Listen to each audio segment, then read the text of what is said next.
Job chapter 38. Then the Lord answered Job out of the whirlwind, and said, Who is this that darkeneth counsel by words without knowledge? Gird up now thy loins like a man, for I will demand of thee, and answer thou me. Where wast thou when I laid the foundations of the earth? Declare if thou hast understanding. Who hath laid the measures thereof, if thou knowest? Or who hath stretched the line upon it? Whereupon are the foundations thereof fastened? Or who laid the cornerstone thereof, when the morning stars sang together, and all the sons of God shouted for joy? Or who shut up the sea with doors when it brake forth, as if it had issued out of the womb, when I made the cloud the garment thereof, and thick darkness a swaddling band for it, and brake up for it my decreed place, and set bars and doors, and said, Hitherto shalt thou come, but no further. And here shall thy proud waves be stayed. Hast thou commanded the morning since thy days, and caused the dayspring to know his place, that it might take hold of the ends of the earth, that the wicked might be shaken out of it? It is turned as clay to the seal, and they stand as a garment. And from the wicked their light is withholden, and the high arm shall be broken. Hast thou entered into the springs of the sea? Or hast thou walked in the search of the depth? Have the gates of death been opened unto thee? Or hast thou seen the doors of the shadow of death? Hast thou perceived the breadth of the earth? Declare if thou knowest it all.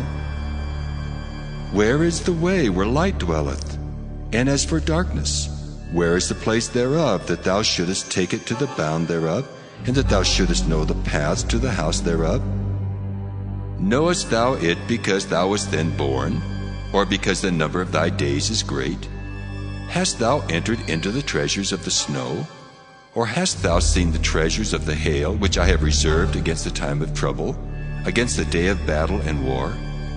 By what way is the light parted, which scattereth the east wind upon the earth? Who hath divided a watercourse for the overflowing of waters? Or a way for the lightning of thunder to cause it to rain on the earth where no man is, on the wilderness wherein there is no man, to satisfy the desolate and waste ground, and to cause the bud of the tender herb to spring forth? Hath the rain a father? Or who hath begotten the drops of dew? Out of whose womb came the ice? And the hoary frost of heaven, who hath gendered it? The waters are hid as with a stone, and the face of the deep is frozen. Canst thou bind the sweet influences of Pleiades, or loose the bands of Orion? Canst thou bring forth Mazzaroth in his season? Or canst thou guide Arcturus with his sons? Knowest thou the ordinance of heaven? Canst thou set the dominion thereof in the earth? Canst thou lift up thy voice to the clouds, that abundance of waters may cover thee? Canst thou send lightnings, that they may go and say unto thee, Here we are? Who hath put wisdom in the inward parts? Or who hath given understanding to the heart? Who can number the clouds in wisdom? Or who can stay the bottles of heaven, when the dust groweth into hardness, and the clods cleave fast together? Wilt thou hunt the prey for the lion, or fill the appetite of the young lions when they couch in their dens, and abide in the covert to lie in wait? Who provideth for the raven his food when his young ones cry unto God? They wander for lack of meat.